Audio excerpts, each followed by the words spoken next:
નમસ્કાર દોસ્તો, હું ડૉક્ટર વિશાલ.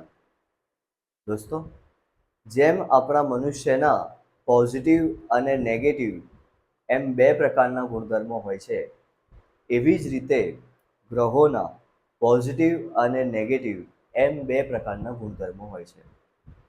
ઉદાહરણ આપીને સમજાવું તો શનિ મહેનતુ ગ્રહ છે. આ એનો પોઝિટિવ લક્ષણ છે. પરંતુ ક્યારેક ક્યારેક શનિ આળસુ પણ થઈ જાય છે. આ એનો નેગેટિવ ગુણધર્મ છે.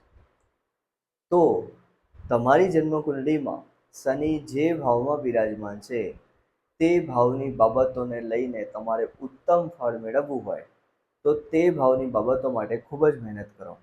આળસ ના કરશો. આળસ કરશો તો શનિ ફળ આપવા માટે અસક્ષમ થઈ જશે. જો મહેનત કરશો તો એ ચોક્કસથી ફળ આપશે. શનિ એ મંદ ગ્રહ છે, એટલે એ